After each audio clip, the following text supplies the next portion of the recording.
What happens when a bunch of nerds contemplate random topics of video games, overanalyze the small details of each and every game, and review games? You get the Gaming Junkies Podcast. Now here's your host, Swiper! What's going on, everybody, and welcome to episode number 4, Can a PvP-based MMORPG survive in today's world? Joining me today is Kyle, Adam, and George. How the hell are you guys? Oh, Greg, I thought you'd never ask.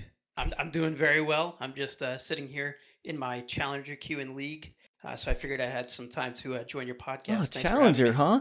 Huh. Yeah. Wow. Yeah. Damn. You know, all in a day's work. Yeah, the Challenger queue is a rough thing. I'm sitting here, I'm in queue, what is this, 13, 14 minutes already? I don't know about you. Maybe we'll get paired up in the next game, but, I'm doing great. Thank you for having me here.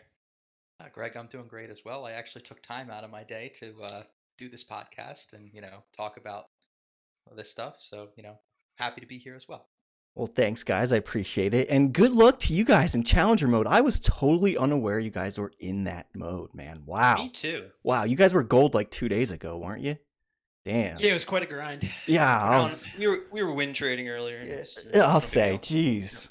Well, I appreciate you guys coming on board. And since you guys are new to the show, I would love for you guys to give everybody just a brief little overview of like your background with how you got into gaming and, maybe what your first MMO was or one of your games was. And what are you guys playing like now?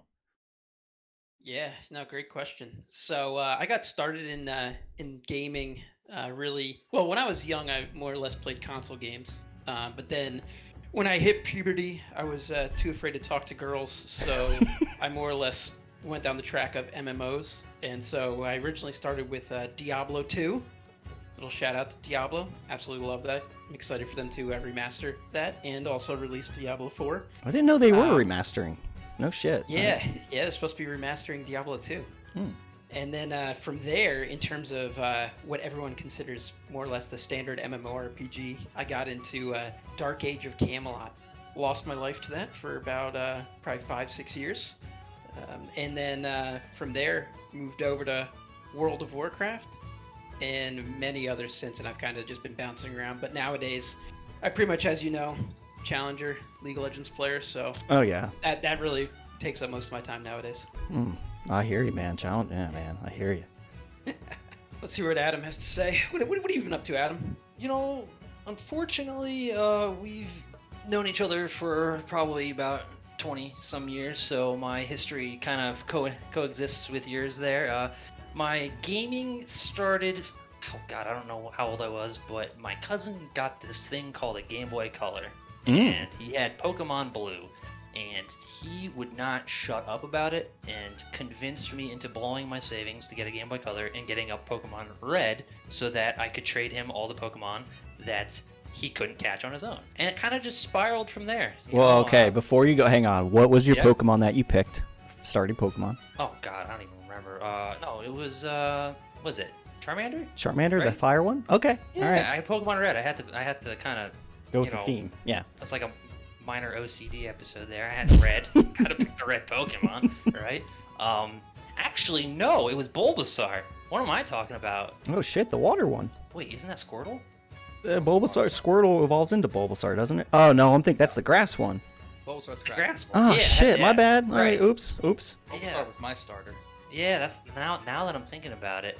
I started with Bulbasaur, but so I kind of played that for a little while, some console games here and there, and then Diablo 2 is really where I kind of lost my soul to PC gaming, I would have to say. Kyle and I had a friend in high school and in freshman year who came over from Denmark, and he just introduced us to this game. He's like, "Hey, check this game out. It's pretty cool." And like, it was just downhill from there. With his luscious blonde locks. Oh my gosh, right? Now he's like got these muscles. He plays rugby and shit, and I'm still sitting in a computer chair. Like, what happened? Yeah, his life really took off. What happened? He like introduced me to this drug, and then he just left me. It's just like he's like, "Here, have this hit. I'm out. My work here is done." Really, it was. So Diablo 2, absolutely love that. The PvP in that game kind of was new for me, so it was new and exciting, which kind of led myself and Kyle to look for another PvP oriented game, which took us to Dark Age Camelot, which to me I still think is the best MMO I've ever played. Just the PvP just hooked you, it just reeled you in. It was just it was excellent how they did it. From there, played a bunch of World of Warcraft, jumping around Star Wars Galaxies, just tried a bunch of different stuff. Nothing really stuck. Now I'm playing a little bit of Hollow Knight because our gracious host Swipper or Greg introduced me to that, so I've been checking that out. Playing some League of Legends. I'm not in Challenger, by the way. I'm in Gold, and so is Kyle. Don't let him fool you. And that's kind of where I'm at now. My Smurf. So. Yes, he plays on his Smurf so that we can queue together. Yep. How nice. All right, George, you're up, buddy. All right, I guess my name's George. I go by Manti sometimes as a screen name. I do a whole bunch of stuff. I started gaming probably when I was 4. I think my mom got me a Nintendo Entertainment System with the original Mario Brothers. Oh yeah. And just been playing kind of Nintendo and computer consoles ever since. I had a brief stint with the Xbox and Halo, and then some of the Xbox 360 games. Never really gotten into the PlayStation stuff. Probably Zelda, Metroid, and StarCraft are my big 3. Oh, I George, spent a ton of time with StarCraft. did you happen to do those old split screens with Halo where we used to get a ton of friends over, bring everyone over to one house, have a couple different Xboxes, and then separate each other into rooms? The true LAN party. Yeah, Team I Combat. forgot about The that. true Oh, LAN man. party, man. The That was true LAN incredible. party. My Yep. best friend absolutely is obsessed with the Halo series. Loves it. Has loved it since the first one came out.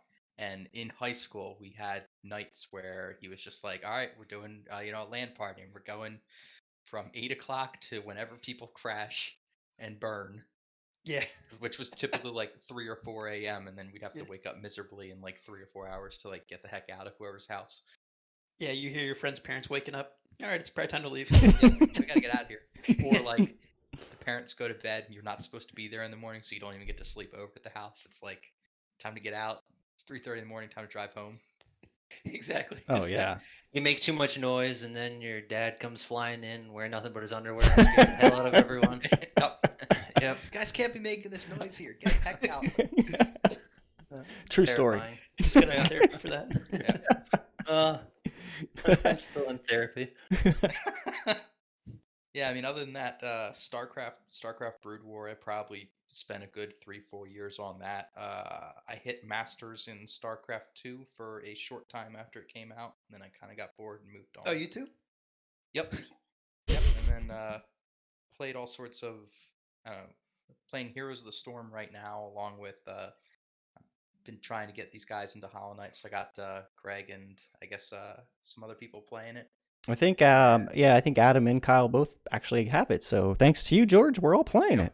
Yeah. I'm doing my Steel Soul run, one death and the game is over run right now.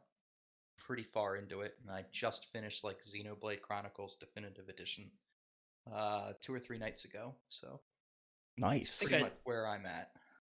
I died in the tutorial of Hollow Knight, so that didn't go so well for me. I was gonna say the same thing. I was like, wait, I don't think I made it out of the starter town. That's fine. So by the way, guys, Hollow Knight is episode we're gonna do next time. So if you haven't played Hollow Knight and you're interested in a game that is going to challenge you, definitely check the game out. It's really not that expensive, especially on Steam. I'm not sure how much it is on the Switch, if it is on the Switch, right? It's on the Switch? You can commonly find it at 50% off for like $10 on the Switch. Yeah. It's not constantly at that price, but you can, if you wait a little bit, you'll find it. It's on Xbox Live Game Pass as well. That's how I'm playing it. Oh, no shit. That's awesome. Yep. That's It's awesome. $15 on Switch right now. Just checked. Wow. In case anyone was wondering. Yeah, so hell yeah. So if you're at low budget, honestly pick the game up. You're going to have a lot of fun, and it's going to frustrate you, but it's rewarding. Anyway, so moving on to the topic at hand. So do you guys think an MMORPG can exist if it was just strictly PvP? And this means that there's no real traditional PvE content. So I know that might leave some questions, but what I want to do is kind of go through this, have you guys talk about it. Let me hear some of your opinions, and then we can kind of duke it out a little bit. So Kyle, if you want to start first. Yeah, that's a loaded question, huh? So can it be successful? I think so. Going back to what Adam and I both consider one of the best PvP games of all time is Dark Age of Camelot. And if you ask anybody who played that game, they didn't play it for the PvE. That was more or less an afterthought and a means to an end to get to the PvP. So I think that it can be successful. Something that it absolutely has to have is a progression system. Something that you feel like you're continuously working towards something, similar to the raiding or the PvE content in WoW. Everyone gets their gear. They're working towards being able to complete all the content in that game. It's similar, but from a PvP perspective, where you're able to continuously invest back in your character to make them stronger. And at that point, this may be an unpopular opinion, but have an advantage for the amount of time that you spend on that character over somebody who maybe just hit max level on their new champion or whatever the case may be. I think that's a big differentiating factor for me. You want to feel like the time that you spend when you're playing an MMO is well used, or that you're getting something out of it. And so I don't want to take up too much time. I'll let some other people get their opinions in so we can piggyback off those. But that's the key metric for me to a successful PvP game. So let me ask you one question, and then we can kind of move on. If Dark Age of Camelot didn't have that PvE aspect, if it didn't force you to level and kind of learn your character and get those spells and things like that, do you think it could have survived? Well, if anybody's played Dark Age of Camelot and they've experienced that PvE, I don't think anybody would say, hey, man, I'm glad I got to learn that way, or I got to experience that, because, I mean, it's a pure grind. I think nowadays, 10, 15 years later, or whatever case may be from when the game came out, they finally introduced some legitimate quests. Back when the game came out, it was just grinding mobs. You found this just the same as almost any MMO, where it's gray is too low of a level to get XP. Then it went green, yellow, red, purple, and they gave XP on a sliding scale. So you just went and found yellow meant they were probably good for your level, and you would kill and mass kill those until you leveled up and they were no longer, and they moved to blue, and then you go find a new camp. So I mean, I would say that anybody would be willing to probably give that up if you could just somehow level in PvP, if there was a level system, or just jump right into the PvP content as long as it's fulfilling. Yeah, it makes sense. All right, Adam, you're up, man. So I'm going to obviously piggyback off of a lot of what Kyle was talking about, because Dark Age Camelot is my primary experience with MMOs. And I kind of agree and disagree slightly. Now, the PvE content in that game was it was nothing exciting. It was like you said, it was just a grind. I think that it kind of was necessary for your first character so that you had somewhat of an idea as to how to play the game or your character, what the other characters did. And the only reason why I say that is because if you just jumped into PvP where someone's been playing 10,000 hours and you're literally like, oh, look at me, I created my character, I customized my hair, and I'm dead. What happened? How did I die? You need to have somewhat of an idea of what's going on to be able to fully enjoy it, I guess. And I guess in that game, the PvE kind of allowed for individuals to get comfortable before jumping into the PvP. But I do agree with the fact that with technology the way it is today, there's probably a way that you can get around it. But you do ultimately need to have some kind of progression system. Like Kyle said, you need to feel like you're getting something out of the time investment that you're putting into it. Nobody wants to just invest hundreds and hundreds, possibly thousands of hours just for the sake of doing it. They feel like they need to feel like an accomplishment of some kind, which is why Diablo had that feedback loop of, okay, I'm just gonna do one more run. Oh my gosh, this item dropped. Okay, well, now I'm gonna try one more. It just keeps you going. So that sense of achievement and progression is something that's going to be super important for a PvP only game to not only be successful but to remain successful, because without that you're just gonna you'll be successful for the first month or two because marketing and advertising do their thing, and then people are going to slowly just start to trickle out and leave the game. But that's kind of I'll kind of leave it at that, see if George wants to add anything, but that's kind of my feedback so far. I'm sure I'll have more in a minute. So I guess I have a little bit of a controversial viewpoint, maybe. I don't think a MMORPG can survive with just PvP content, because I don't know if it continues being an RPG at that point. An RPG indicates that you have like an adventure of some sort, and an MMORPG is indicating like, okay, we're going to go on an adventure with maybe a bunch of people. At the point where we're just looking at PvP content, I think instead of it being an RPG, you're looking at a fighting game. And regardless of if you want to add items or some type of skill commitment versus time commitment, I just think you're in a different genre of game. I'm not sure it is an RPG at that point. That's actually a really good point. I never Yes. actually thought about that, at all.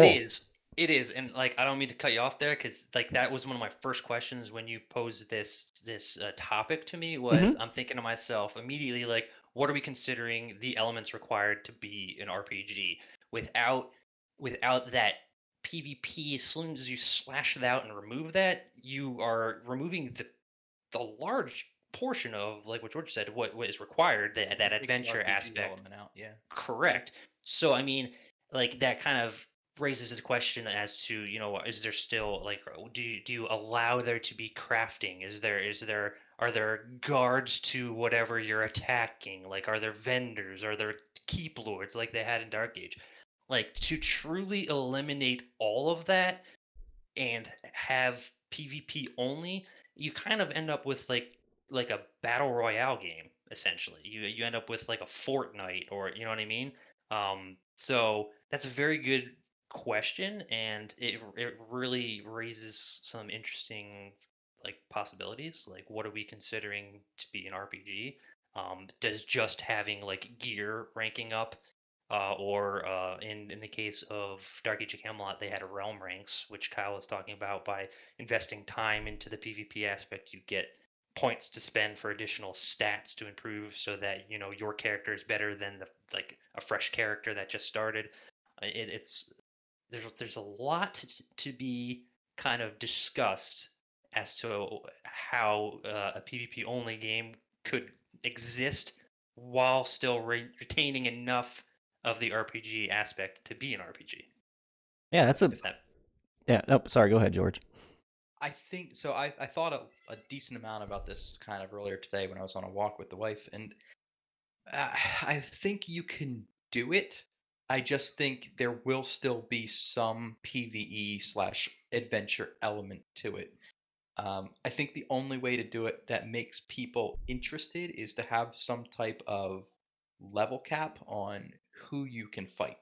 So a level 1 going into the game doesn't end up fighting like a 99 or a max level like the second he walks out of the spawn point.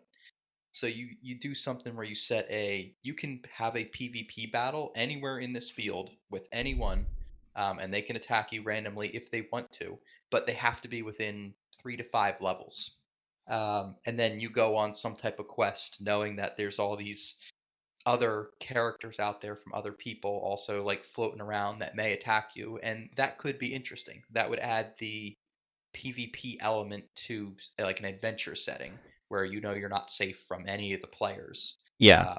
Or you could work together if you wanted to. Like you could go in with a team of people and say, okay, me and these 5 guys are my friends, and we're going to try and go through this area. And if one of you get attacked by some random person, you can all beat on them. And that could make you guys kind of powerful in that area. But eventually you'll EXP out of being able to fight the lower ones, and you'll EXP into fighting higher and higher people, and it'll become more challenging for you. Yeah, and so go ahead. Sorry, go ahead. I think that's probably one of the, I don't want to say only, but that's probably one of the only ways I can think of to make something work. You stack a like PvP system onto some type of RPG story. But you have to have I think you have to have a story involved to keep people moving along a path, so it doesn't just become a one area is where everyone fights type thing. Yeah, I agree.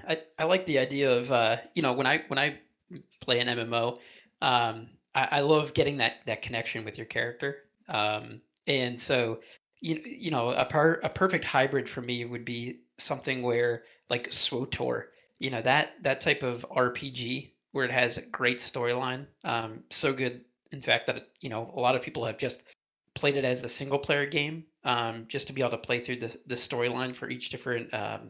class.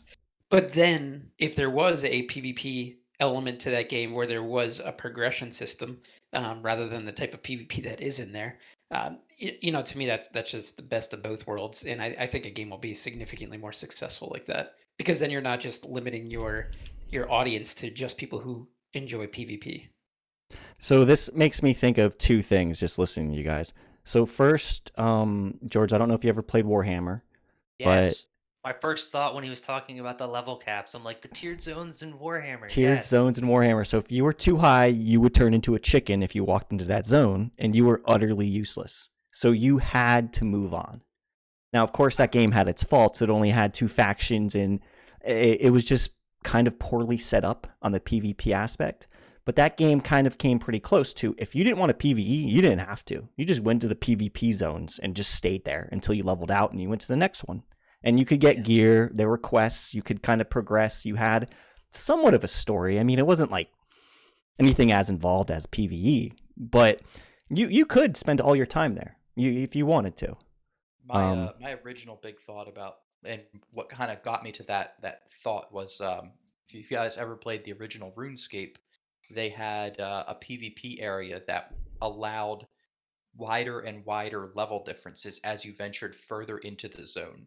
So in the first area, like only people within 10 levels of you could attack you. In the second area, it was 20. In the third area, it was 40. So you could get better gear the further you went out, but you also had the capability of being attacked by someone way over you, and they could take, and if you died, they took your items out there. Yeah, so and that's kind of goes back to like the whole tier system, and like and that totally could work, because then you are kind of making the fight a little bit more even. You're not getting one shot, and because nobody really wants to get one shot, let's face it. Um, but those are some really good points. One game that I played, and I don't know if you guys have ever played this, and it's not an MMO. It's actually a shooter. Titanfall. You guys ever play this game? No. Not. I've seen gameplay. I haven't played it myself. So, and I could be totally wrong, but I'm pretty sure Titanfall, they didn't have strictly a PvE element. The story was all PvP. So you were listening to this story and participating in the story, but the purpose of it is like you would drop down, they'd be like, oh, this is what's going on. This is like the whole point of the game. You go, and then you would just basically fight other players, and there'd be two sides. And how the story went was, according to what was going on in the story and blah, blah, blah, who would win, who would lose, no matter what happened. Let's say you're the blue team and you completely dominate the red team, but the story dictates that red team, they win no matter what. So that was one thing I thought was interesting, was a game that was totally all PvP within the story, and then a lot of people played it online when it was popular. That was one way I thought was kind of interesting. Now, I know that's a first-person shooter, so you can't really compare that to an MMO. But when I think of an MMO that truly needs to stand on its own legs for PvP, I feel like the PvP that we witness nowadays in MMOs just isn't strong enough. Like a lot of these popular games like Final Fantasy 14 and WoW and stuff, they have these battlegrounds and things like that. And I think a lot of people that play these MMOs, they say, oh, these are like kind of cool. It's almost like side content. So when people hear, can they make a PvP game and just PvP? It's like, hell no.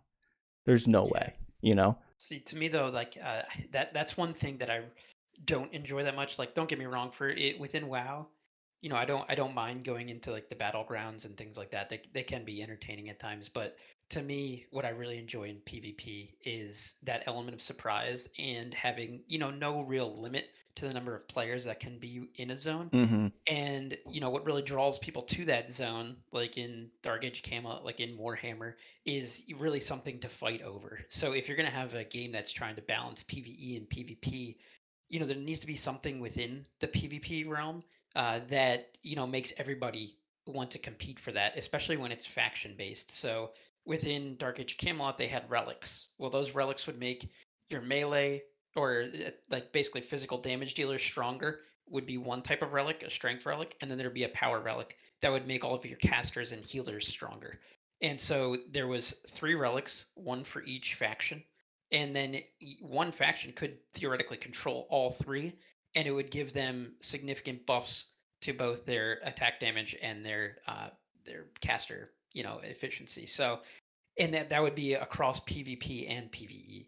And so I think that if a game is able to do something like that, it'll draw people from PvE out into the PvP realm. And I just think that just brings a whole different element to the game that to me is, there was also within Dark Age of Camelot, I keep referencing that, but there was also when the game first started, you couldn't swap servers, you couldn't swap factions, and there was almost like a realm pride. You wanted to make sure that your realm held their specific relic or whatever the case may be. So Well, I gotta jump in. I gotta jump in on that because I actually had a note here specifically that, and I put in bold realm pride because that if a game is heavily focused on PvP, like you said in the beginning, you couldn't just switch to another server or another faction or whatever you want to call it, and that's an important thing for keeping people like to that realm pride in the sense. Like I remember like we would be out doing whatever in the game and all of a sudden like you just see like in your guild or your alliance chat people spamming that so and so is raiding the relic. You stopped what you were doing regardless of what you were doing and you went out to defend it. Because I mean we started playing on Albion and I hated, and I mean like I genuinely despised the people that played Midgard and Hibernia. Like I just like every time they killed me, it just like was throwing gas on the fire for my like loathing for them. And it sounds ridiculous, but it drove me to continue to play, to get better, and to get my character better. Like you need that kind of like realm pride because without it, like later on, they open it up so that you could have characters on every faction on the same server. So, okay, so I hop on, nobody's doing anything on Alb, I'll log on to mid, okay, nobody's doing anything on this one, hip, okay, and now I'm going to play on here. And that kind of also leads to the question of, in a PvP game, how do you balance it? In like WoW and in Warhammer, there was 2 factions, and it got to the point where whoever had more people just won. That was just it. And then Dark Age, they had that 3rd faction where they could like team up. The 2 smaller ones could team up, or just be disruptive enough that it kind of gave the 2 smaller factions at the time the possibility of doing something. If the larger ones spread themselves too thin, then they couldn't maintain it for very long. So I kind of want to also touch base on something that you said about. Greg, specifically, you said that the PvP isn't strong enough, like in WoW, like the battlegrounds, stuff like that. And I think that you're right, except it's not meaningful enough. Like it does. There's no meaning to it other than the fact that I got my battleground rating up, or I got my arena score up. In the grand scheme of things, though, like if I'm the best arena player in the entire world, that nobody else cares because it doesn't impact them. Whereas in the example that Kyle was using with the relics, it's if I'm putting together like a raid to go get an enemy relic, it's impacting all the people that are PvPing. It's impacting the people that are on my faction that are PvEing. It's impacting the people on the faction that we're stealing it from, and it's even impacting the 3rd faction because if we take it, now we're stronger when we go to fight them. So like it's so meaningful in the sense that you're doing one thing with your group of people and it's impacting the entire server. So to me, for a game, just in general, if you're going to have large scale PvP, it has to be meaningful. Otherwise, it's not going to be successful for the long term, if that makes sense. Yeah, it makes it honestly makes perfect sense because it kind of guides me into my next thought. Now, there are a lot of games like StarCraft. I think we've all played League of Legends, and even Heroes of the Storm, where a lot of these games are extremely popular, like on the PvP side. Like I know StarCraft has some PvE stuff, but mainly people come back to these games kind of for the PvP. And when it comes to MOBAs and stuff like that, I mean, let's face it, like League of Legends, it's the game that I've been playing for how many years now? Like freaking, what is it, like 10 years? Like I don't even know how many years I've been playing this game on and off. But the map really hasn't changed a whole lot. It really hasn't. They made some small adjustments here and there, but the overall map hasn't changed a lot. And people keep coming back to this thing, and it started making me thinking, why aren't MMOs doing something similar? Like, I know they're two different genres, completely two different genres, but what you guys are talking about, like that Dark Age offered, it gave you guys something to constantly want to do. Like, it kind of gave an objective that was always there that you always wanted to do because it benefited everybody. So it was this all-in feeling of, yeah, we need this so we can help everybody else out. So I feel like if for an MMO to survive on its own legs with just PvP, it's got to have some kind of system, kind of like League or kind of like Dark Age of Camelot, where there's always an objective that you need to be doing, that you want to be doing. And the more objectives you have, in my opinion, the better it's going to be. Because in a sense of what like George was saying earlier, which I thought was a fantastic point that I never even thought of, you could potentially, if you're creative enough, make some kind of RPG storyline out of why maybe you need to go get that shrine that gives vision or that gives a buff or something, or why you need to go get that keep that could potentially give you a strategic like foothold over your enemy. It's just all the things like I guess the long story short, developers really need to be creative when it comes to this. And I do think it's possible.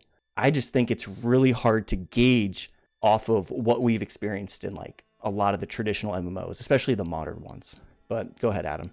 Well, first of all, you go ahead, George. Go ahead, George.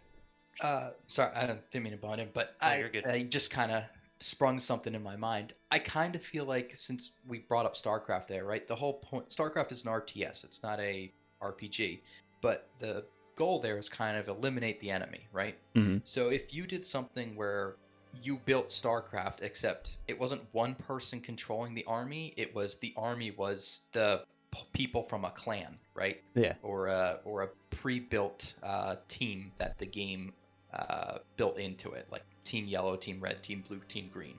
And you said, we're going to throw these 100 people on this team. We're going to throw these 100 people on this team over there.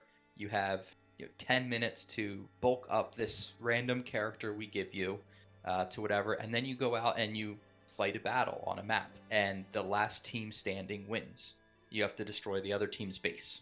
Sort of like a, kind of like combining the elements of like a MOBA and an RTS. Mm-hmm. Except the people fighting, or the units fighting, are people instead. And you had all of them kind of fighting around a map, and the team win would give your team some type of prestige or somehow increase the power of your team or your units. I think that could work, and then you just have to find some way to, want people to move forward there. Some way to say, okay, you won, how does that help either the team or help you or improve the game from that point? Go ahead, Adam. I don't like the idea. I'm gonna sidestep what I was gonna say to comment on what George just said. I like the idea, and I think to take your idea and kind of feed into it, you could do something along the lines, if you're looking for some kind of progression where all surviving members of the winning team get to carry that character and their experience over into the next battle, and everyone else has to kind of start over. So that way, almost like permadeath, but since it's kind of the StarCraft element, you have like a Zergling that's made it through 40 different battles. They're going to be like stronger than like a fresh one or something like that, just to give it that sense of progression. And I kind of see how you could take that idea and run with it, to make it like a PvP only game. And I mean, I kind of, going off of what you were saying, Greg, about how like League and StarCraft and stuff work, is because to me it's because they have a matchmaking system where an MMO typically won't have that. That's kind of where, if you're brand new to the game, you're pitted up against other people that are brand new, so you're on even footing, so you're not just outmatched and outclassed immediately. That's why I was saying earlier about how sometimes PvE elements or some kind of training is required before you jump full scale into the PvP. but I think League and other RTSs and stuff get around that because they have matchmaking built in, Yeah. which MMOs don't.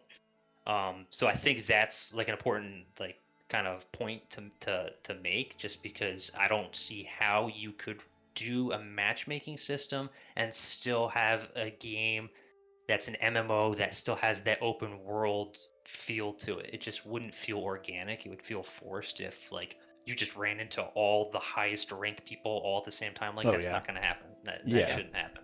Well, that could actually building off of that, that could be an interesting game, because if you had say everyone went into this battle, you had 10 surviving units from the winning team, and they're a little bit more powerful the next time you use them. If they could like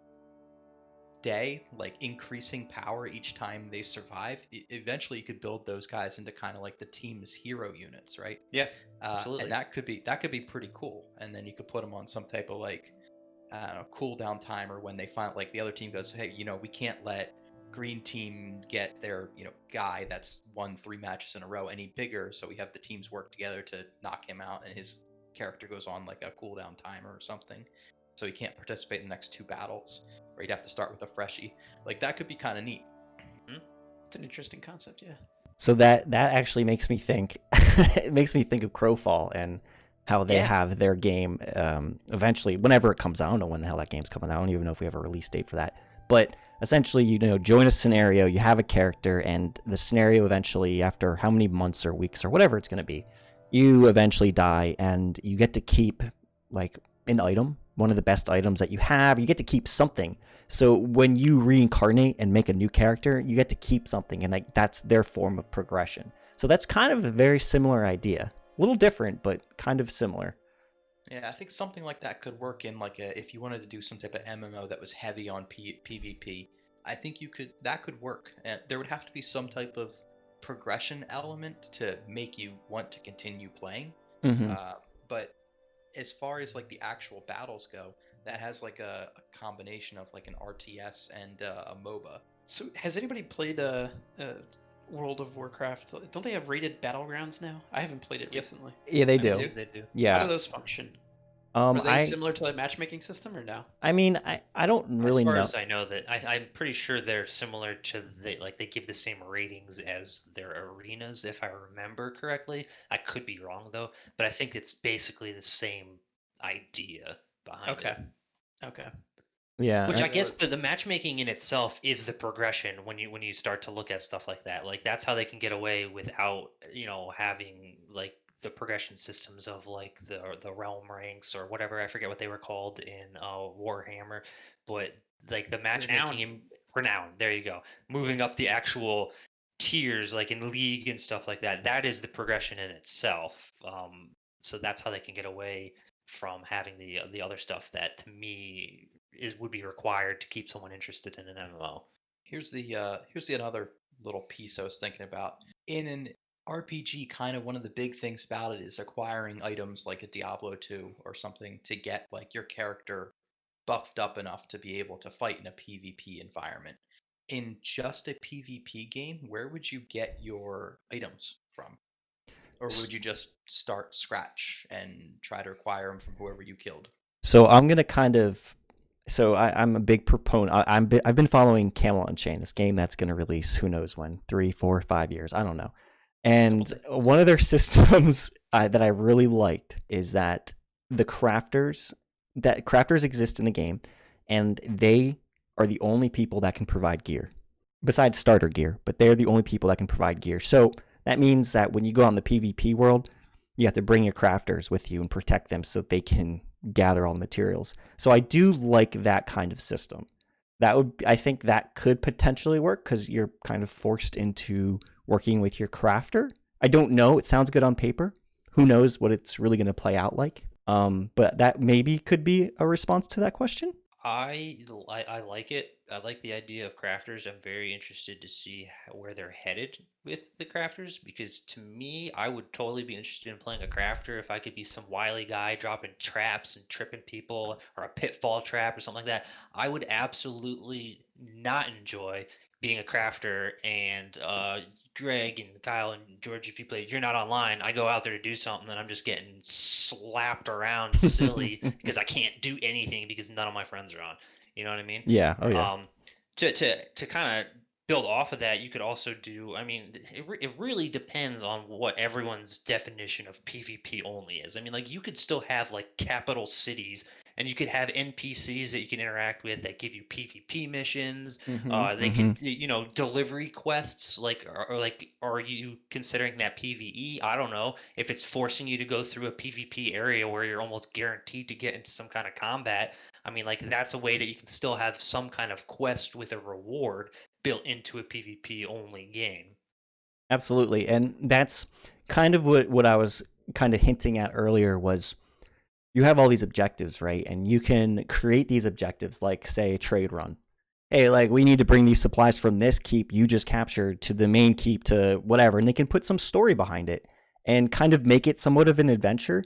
I don't know if it's as epic as like going through a dungeon and defeating all these bosses, but there is a story in a sense where, well, I want to do this because somehow it's going to help me and my realm or whoever, whatever faction I'm fighting for in the long run. So let's do this. And I feel like for a game, like you guys say, like with Dark Age of Camelot, like there's all these objectives that you want to do. There's got to be a point to it, right? A point that everybody feels and wants to do. And I think it's just, I think they just have to be really creative when it comes to it for it to work. I really do. Yeah, have they released much more about the Camelot Unchained? Dude, it's probably not. It's probably not going to come out for at least 2 to 3, 4 years. I mean, there's nothing official, but it's going to take forever. And I mean, that's kind of why I brought up this topic was because there's so many MMOs out there that really focus on the PvE and the PvP is kind of the side. It's like the stepchild, you know what I'm saying?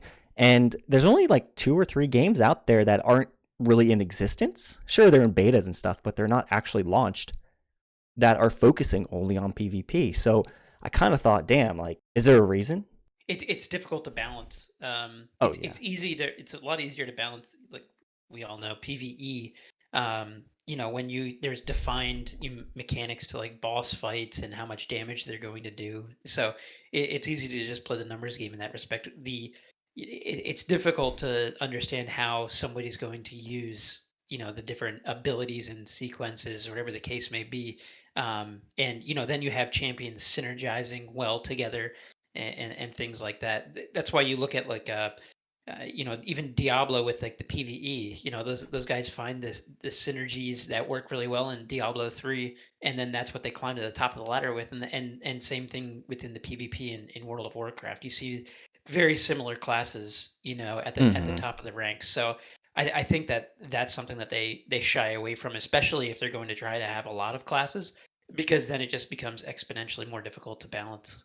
Building off that a little bit, I think that business model or that game type is out there, right? The Diablo 2, play through the PvE, kind of learn the basics of the game, fight a couple computers, get some equipment, and then take that equipment. And if you want to go PvP, you can take all the stuff that you've gathered in your PvE environment and take it over to the PvP world. There hasn't really been, to my knowledge, that many games that flip it, that say we're going to give PvP element right from the get-go as like the core of the game, and then try to put you in some type of PvE environment where you're trying to move that forward. And I don't think I've seen any games out there that are like, hey, team up with a bunch of friends that aren't like King of the Hills, like the battle royale type games and stuff. Yeah, the battle royale, the survival games, Fortnite and PUBG, those type of things. Mm-hmm. Like they are sort of. I think they're almost exactly what we're talking about, except all of them are built kind of as shooters, because shooters don't have an element of let me get, equipment over the course of, 2 to 3 years that makes me significantly better than a person who's just started the game. Like the big thing about a PUBG is you could start with a brand new player and a very experienced player, and because it's a shooter, if the very experienced players somehow not looking, the new player can take them down. In a RPG type environment, typically I think what you normally see is at some point you get armor and equipment that is very, very good, and a new player just can't do damage to you. If you guys watch any anime, Sword Art Online's original season did a really good section of that, where like Kirito comes down to like some middle level, and he tries to help someone out, and then some guys try to assassinate him, and they just can't do any damage. He's so out. He's just standing there. High level. He's just standing there, and they're attacking him. He's like, yeah, you guys do like 8 damage per second, and I heal for 10, so you guys can't actually do anything to me. Yeah, like a WWF. And when the Undertaker would be down and he would sit up, oh man, you knew it was going down then.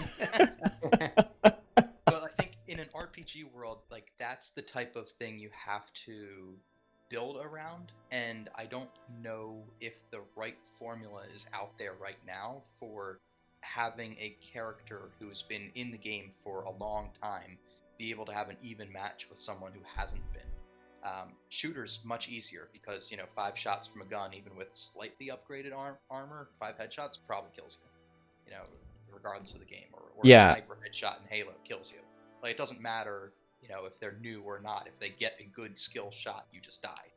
In an RPG, it never really works that way. So that formula I think has to be built, and I don't think that's why we see any of these type of games out there, because I assume it's very, very difficult. And I also kind of think it's a gamble that publishers and game developers aren't willing to take without like everyone always says people it's a WoW clone. Well, it's because they want to piggyback off the success of something. They don't want to roll the dice on something that could completely flop. And until someone breaks out of that cycle and finds a new formula, I mean, like look at Fortnite. It started off as like, wasn't it a game that you bought and the battle royale was like an afterthought? Yes. It was meant to promote the game. And does the game even exist anymore? They created something to generate like hype for it, and that little free part of it ended up being the thing that blew up. It's like, but they didn't go into it with the mindset, we're going to create this because it's going to be huge. Like, they just did it because they thought it was going to, improve their other parts of their game, and they just happened to strike gold. So I don't know if it's going to take something like that, or if it's going to take someone that just comes up with a formula that that just works on paper, so they're willing to take the chance. I think that's a perfect point though. Like we didn't have anything like PUBG or Fortnite, 5 years ago.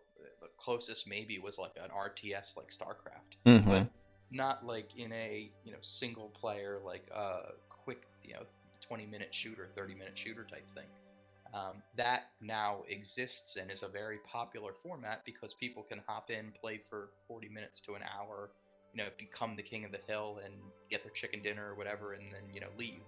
The only thing is it doesn't drive you forward in like a sense where your win in the previous game means anything in the next game, and I feel like that's where an RPG wants to be, and I don't like that's the next step, right? I think that's the next step we need to get to in gaming types of games is how do you take a Fortnite or a PUBG and then make it add some RPG elements to it so people who put time into it are rewarded in some way. Let me just throw something out there and you guys tell me what you think, kind of piggybacking off what you're saying. But do you think it's possible that these like League of Legends, these Fortnite, Call of Duty Warzone, these things that are very like, okay, they take 20 minutes, 30 minutes, 40 minutes tops, 60 minutes if Kyle's playing, for the games to end. Do you think that has anything to do with the fact that today's generation is brought up on social media, on cell phones, on everything that's so quick and instantaneous that they don't have the attention span that we would have had when we were growing up to be able to really just invest time in one character? Like you can hop on, play a round of Call of Duty, get knocked out in 4 minutes, and then go do something else if you're bored. Whereas you really have to make the commitment and the time investment on some of these MMOs to really get attached to your character, to feel that sense of progression, to get that realm pride that we were talking about. And do you think that even really still exists with today's generation or the younger kids that are just starting to get into that? Or do you think that's why WoW went from the model that they had to, okay, just do enough dungeons and we'll give you the gear for free, using a token system or whatever, because, that's the attention span that the new player base has? Do you guys have any thoughts on that? Yeah, I find it to be extremely appealing, even myself, coming from the MMO genre.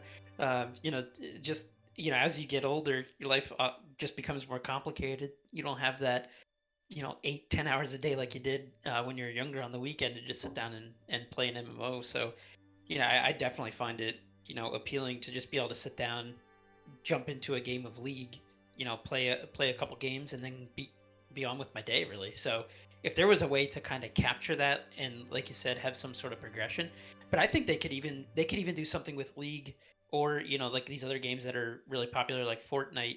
I think League specifically though, because it already has some lore, on the back end. I think it might be a little cheesy, but if you were able to create like an MMO with these types of like those types of characters and recognizable characters in it, I think that could be something that would actually take off then. I think it's going to depend on who you're trying to keep in the game. I think there's people like me out there who are game completionists. My Clash of Clans account is maxed out. I have to get every wall up there and everything up there. Most of my games I need to 100% complete, even if that includes doing some no death run to the end of the thing, right? I think those people out there will play a game for hundreds and hundreds of hours and even put in the time commitment of, oh man, I need to put 4 hours in today. They'll make a block of time to do that. But then you have the majority of gamers who are either younger or just don't have the time to put in 4 hours in like a just one sitting, and they say, okay, I'm gonna hop on for 20 minutes, 30 minutes, play a game or two, and then I need to do over here, or I need to go eat dinner, or life gets in the way. They don't have the ability to block out large chunks of time to do something like that. Those people are not going to stick around probably unless they have something that draws them into the game, like doing a number of raids a day. As I've gotten older, I've moved more from playing StarCraft for like 4 or 5 hours to hopping on my Switch, playing for 20 minutes, hitting the home button when the kids are crying, or I need to make dinner, or we need to run out and do something. And then when I have 20 minutes of downtime later in the day, I turn it back on and I'm in the same spot. I love that about the Switch, but you have to find something like that in an RPG or this MMO type RPG setting where you could just hop back in, wherever you were and get right back into whatever you were doing. So, has anyone else? I think Greg, you played it, and Kyle. And it kind of I'm gonna jump into what you said. That game For Honor. Do you guys Yes. remember that? Oh yeah, I Yeah. remember that. So they had it pretty cool. Where George, are you familiar with For Honor at all? Yeah, I've seen gameplay videos of it. Okay, so the concept that I'm thinking of is, how they had that world map that when you played, you Mhm. contributed to an overarching war or something like that. Oh yeah. If they could do like, there's an MMO, right? There's an MMO where the constant war is going on, da da da da da da. But if they did something where they had those small little matches, the one-on-ones or the one-on-one or the 2v2s and stuff like that, that somehow your efforts in those quick skirmishes contributed to the overall war effort, I think you could capture both player bases of the people that want to invest the time and stuff like that, or even if someone that's like, okay, normally I'm going to play like 4 hours a day, 4 hours a day. Okay, I'm busy today, but I still kind of want to get my, quote unquote fix in, you could do something like along those lines where, like, sure, okay, we're going to throw you in this quick skirmish. It's going to last 15, 20 minutes, and then we're going to give you the ability to somehow contribute to your faction or your realm or whatever, your kingdom, whatever genre game you're playing. And that way you open up the opportunity to people that, what, I want to play with my friends, but they have more time than me. I feel like, I can't keep up with them. I feel like I can't contribute. I'm missing out on being a part of the, the experience that they're having because, whatever reason. This would open it up so that you know what, you're both playing the same game, but you're contributing by doing different things. What do you guys think about that? I absolutely, Yeah. I absolutely love that idea. That was actually an idea I brought up on another stream when Camelot and Chain announced their second game that they're producing. And yeah, I know, right? And I was like, they need to do a system like For Honor, where when you're playing this game that's pretty static. I mean, let's face it, it's a static PvP game where you do with the game that they're doing, like Ragnarok or something, you do the same map over and over again and whatever. I mean, that gets boring. But if you add an element to, well, I get this currency the better I do, and then I can input that currency into like land or a fortress or whatever that makes us stronger. Absolutely. I love that idea because it gives you motivation to kind of do the same thing over and over again because you're contributing in some manner, in a sense. Yeah. I mean, with the way the GPUs and CPUs and everything are going, could you? Some of the most fun I've had was playing For Honor in terms of PvP. I loved that mano a mano, or we could gang up on somebody, but there's still a counterplay to that, even if you were outnumbered. I absolutely love that. And if you could just have that on a larger scale, like imagine if it wasn't just, I don't even know what it was, like 5v5. Yeah. Imagine if it was, 50 or 100 people in like a large keep battle. I think that would just be awesome. Something like a Lord of the Rings-esque. With that type of combat. I think go ahead, George. I think that would be, awesome. And that's sort of what we were talking about earlier with the whole, StarCraft with like some type of ultimate goal where everyone is like a unit. I think the challenging part there is maybe building out all like hit boxes for all character for each individual person, and then having like a whole war type thing. I think that could get very challenging and I actually think maybe one of the main reasons people don't do that is I have a feeling that would generate a ton of lag. Yeah. I mean, that's the ESO. whole. Yeah, ESO, just straight up. I like how none of us mentioned that game at all. We just completely forgot that we played it. Once you say lag, ESO. Yeah, that's what triggered it. I still remember playing it, and then just all of a sudden be like, "Why is everyone running in place?" Like, it might just be that the technology isn't out there. Maybe 5G does it, or maybe 6G or 7G down the line. Well, I think that's why Camelot Unchained is building their own engine, because they want to be able to do that, right, Greg? Yeah, they have. I mean, they've done numerous tests, and they want you to see hundreds, if not thousands of people on your screen and run at 30 frames. And so I think that's the thing we're talking about here, right? And I guess if we're saying why doesn't one exist right now, it might literally be because the technology just isn't good enough for it. Oh yeah, absolutely. I mean, if you guys are familiar with Guild Wars 2, they had so many problems in their World vs. World maps. They would literally say, "Well, there's so much lag. We're just actually we're gonna cloak a whole mass amount of people that are behind a corner or at a fair distance away from you, just so your computers can run it a little better." Well, you'll be running around, and all of a sudden you see this like 50 people just kind of steamroll you, like a train hitting you, and you're just like, "What the fuck just happened?" You know what I'm saying? And like, it's like, what's going on here? Like, then you have Bless that does the opposite, and they just remove all of the graphics, and you just see like a black square running towards you. Guild Wars did that too, actually. Oh my god, it was so just like immersion breaking. You're like, yeah, let's fight. Wait, I'm just fighting like a shell. It's like it was so bad. So I guess the answer to the question is you could do it, but the technology isn't really there for making it work at the moment. Or just it's not affordable to the masses. Yeah, exactly. Well, I think I think it was a pretty good discussion. I mean, I think we're kind of all in a sense in agreement. You guys have anything else to add before we move on to the comment section? So I think, to summarize, and you guys stop me or correct me if I'm wrong, is we're saying that it is possible, but we don't know that the technology and the formula to have a sustained amount of success exists as of right now. I could agree with that. I'd agree with that as well. Yep. Okay. Cool. Excellent. So listen, let's move on to comments, because we got some comments in one of our shows prior. So this one comes from Goblin Freak, and he commented on the YouTube channel. Thank you so much for commenting. What'd you say? How do you know it's a he? I don't know. He, she, it, whatever, Okay, man. okay. I just appreciate Well, Greg's editing that out. No, I kind of like it, actually. We're keeping that shit. So, all right, let me go with... so, basically, if you guys didn't catch this episode, I believe it was episode number 2.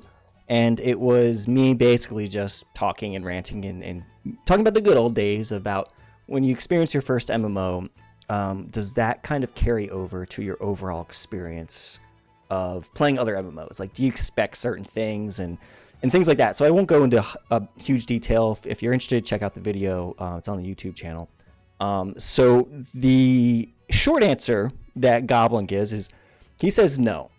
And basically he's saying, because his first MMO, I believe he played WoW, and he got obviously he bought the game and got the time card with it. So you got the first month, and I think a lot of MMOs still do that.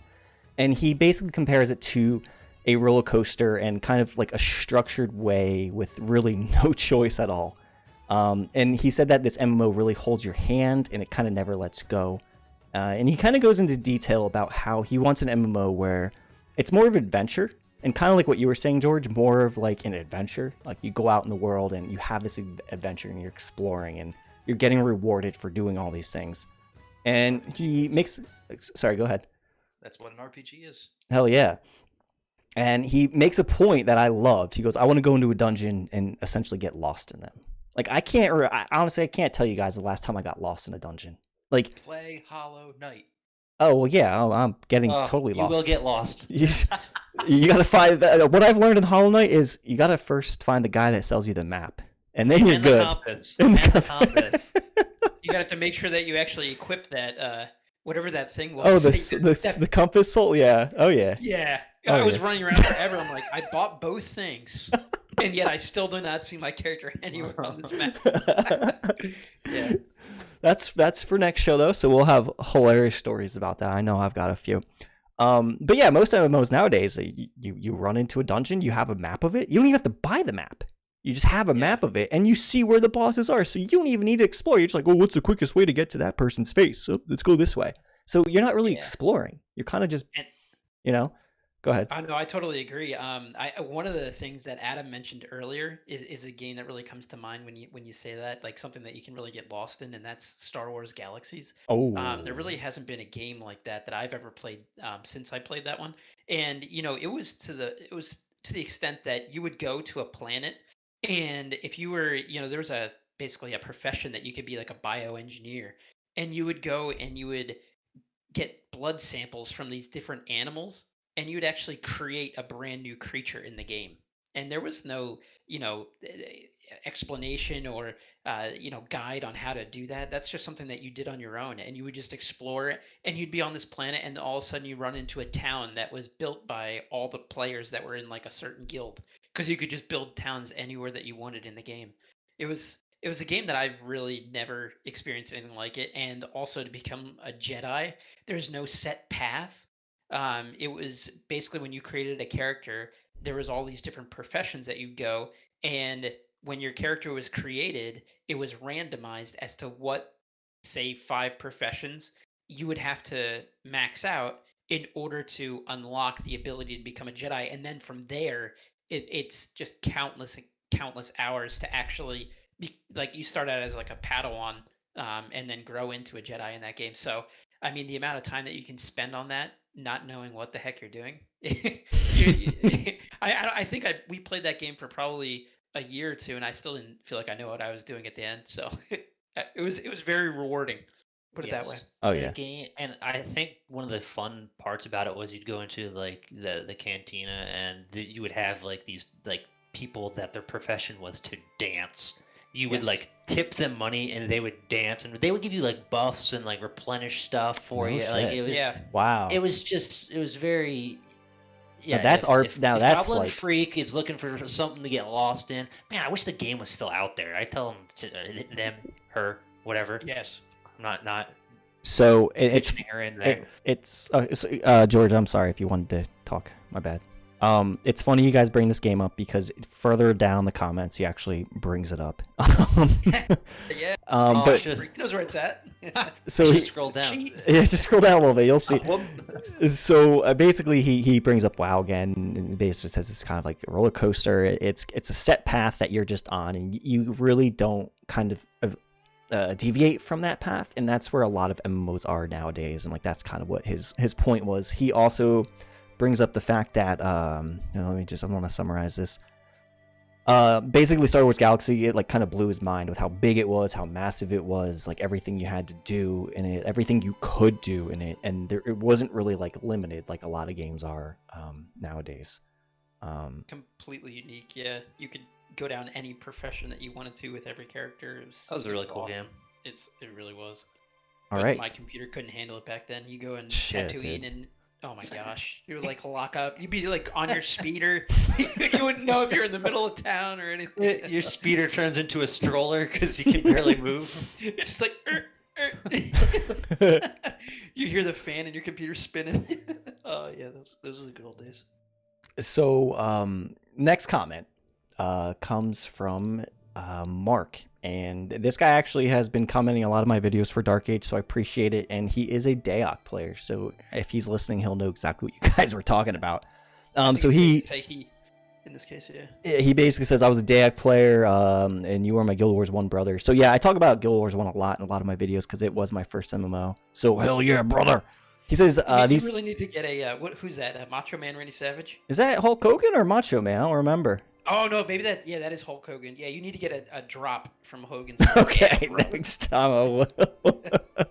So he goes, these feelings, these concepts you speak of are much bigger the frame in this discussion. We need to boil down the thoughts into essence that you hint.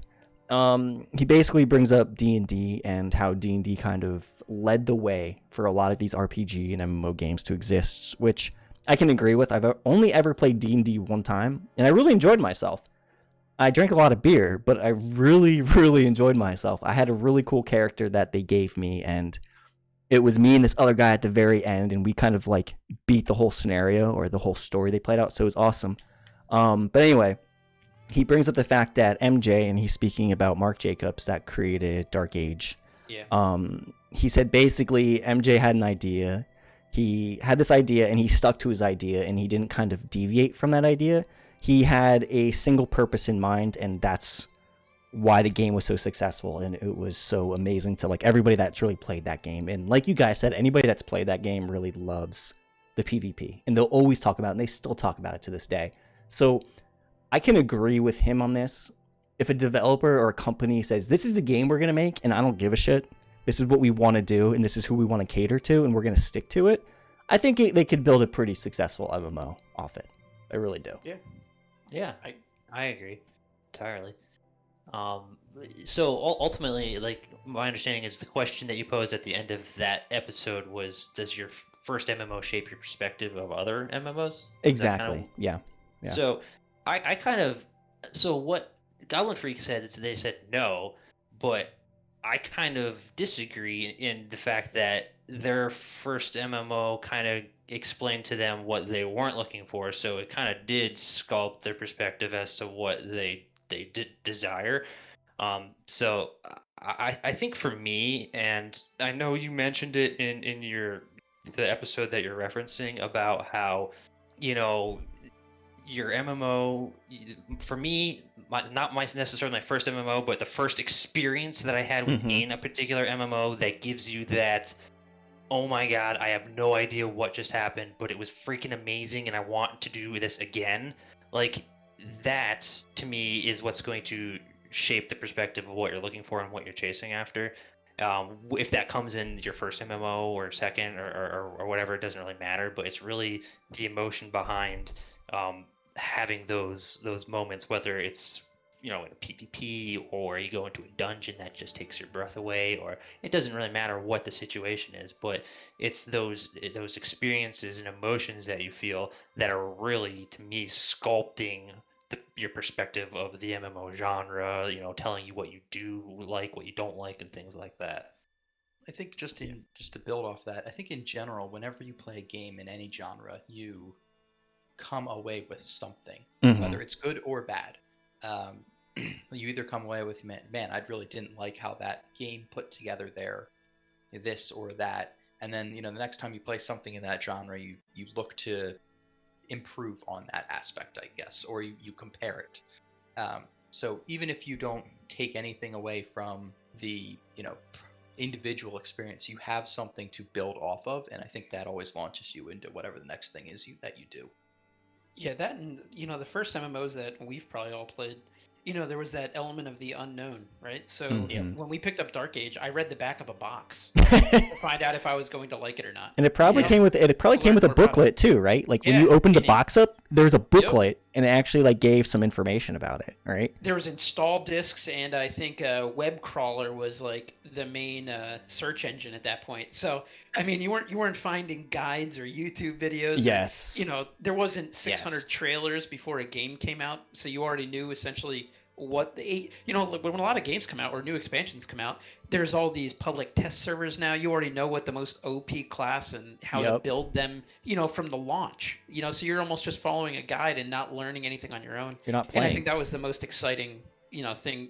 When we first played Dark Age, here we go again. When we first played Dark Age, I remember Adam and I finally getting to the level to get into our first battleground. We're so excited to get in there. We run in there, and we're not even sure if we're fighting other people or if we're fighting NPCs. Yeah, they were NPCs. They were definitely NPCs. But I still remember we shot like a catapult. We're like, we killed someone. Yeah. And then like I think like 3 years later, like I was thinking back on it, I'm like, we never killed anyone, did we? No. But you're absolutely right in the sense that the internet's a great thing, but I almost think it kind of ruined that aspect of it because you no longer have to be social in an MMO to be successful or to know what you're doing, which kind of takes away from it. Like when we were playing Dark Age, it really opened up once you got into like a guild or a group of people that were like kind enough to like share with you their experiences and stuff. It really just completely changed how you play the game. And in modern day MMOs and stuff, you just go on YouTube and then like they have the damage meters or the simulations that are run, and they're like, this is the gear you want, this is where you get this gear, this is how you get this prerequisite gear to get this gear. It's all mapped out for you. There's no sense of like as George said, like that adventure anymore. It's very hard to replicate that when you've already seen like 30 chapters into the future. It's hard to get lost in what's happening here and now because you're already like anticipating and waiting for like what's going to happen at the end. Yeah, and let's face it, you can obviously ignore the internet, but when you're sitting there, right, and this is what you kind of brought up earlier, Adam, is when you have time constraints, when you only have 30 minutes to do something, and you're stuck on something for, let's say, 2 days because you only had 30 minutes per day to do it, I'm sorry, but dude, I'm going to the internet. Like, I want to get past this so I can experience more. And it can't be blamed. Because you have a limited amount of time. Time is like a valuable resource, and you yourself have to determine the best way to spend your time. And it's kind of like a cycle, because then by doing that, you're like almost like robbing yourself of that sense of like enjoyment and like discovery. But and that goes back to like but my friends are playing and they're like level 30 and I'm only level 10. I need to catch up. So screw everything that happens between 10 and 30. I just need to get there to 30. Yep. And I feel like we run into that every time we all try to play something. Oh yeah. Because we're all, I don't want to say it, but for lack of a better term, we're adults at this point. So we have certain responsibilities, unfortunately. So we can't always play at the same time. And if Greg gets his itch that he's got to scratch, and then all of a sudden he's like 40 levels higher than the rest of us, then so be it. Exactly. I think Borderlands 3 does something where they allow people of varying different levels to play together, but they scale the difficulty of the CPU opponent to the person's screen. So like if a level 13 and a 60 and a 45 are playing together, they put the boss as, if it's supposed to be 2 levels higher than the character, as a 15 or a 62 or a 50, whatever, to the people that are playing. so that they're all playing something equivalent to their level, but the team can all play together regardless of level difference. And I haven't seen another game do that, but I have loved that build. I Yeah. think it's awesome for friends playing together and having level differences. A lot of MMOs do that nowadays. It's like level scaling. It's like you could essentially take your level. Say I'm 50 and Kyle is like level 10. I could drop down to level 10. They basically scale your stats back and they do those things. A lot of games do that. Like ESO, perfect example. You go into a zone. True. Doesn't matter where you are. Doesn't matter what level your buddy is. It doesn't ever whatever's in front of you is going to be what's in front of you. If I'm 50 and he's 5, he's going to see something 5, I'm going to see something 50, even though we're in a party and we're doing the same exact thing together. Like, they've come a long way with technology and things like that. Not every game does that, but a lot of games do something similar to that, which it's pretty incredible. I mean, you kind of have to nowadays. Yeah. For all the reasons that we talked about, like you want to promote, for your friends to play with one another, but a lot of the player base is, they're out of school and they have families and stuff like that. They don't have all the time in the world. They can't always play with one another. If they would really lose a lot of their player base if they didn't make those kinds of connections for people to play with one another, even if they can't always play at the same time. Oh yeah. All right, guys. Well, I think that's going to wrap it up. Do you guys have any ending thoughts at all regarding what we've talked about? Me. Yeah, thanks for having us, man. Yeah, thanks for having us. Appreciate it, guys. So if there's anything you guys want to promote, any YouTube channels or anything, I'll go ahead and put it in the comments below. I'll throw it in there. And like I said before, my go ahead. OnlyFans page there for you guys. Kyle, I think you want to run something by. You said something about you have a website with pics of your feet or something. Oh yeah. I got some pretty hairy big toes that people tend to like. So. There's a fetish for everything, man. I think there's a website devoted to feet, so you could just stick it on there, and we can. But anyway, thank you guys for joining. I appreciate it. I appreciate it. Welcome to the Junkies. And the next show, whether it's gonna be a week or two, I want to beat Hollow Knight. I'm very close, I think. I'd like to beat it before I do the show, so expect another show like a week or two. I'll make sure to announce my Twitter, all that good stuff. So make sure you follow us, and thank you so much for listening. We appreciate it. Have a good one, guys, and thank you guys again for joining. All right. Have a good one. See you.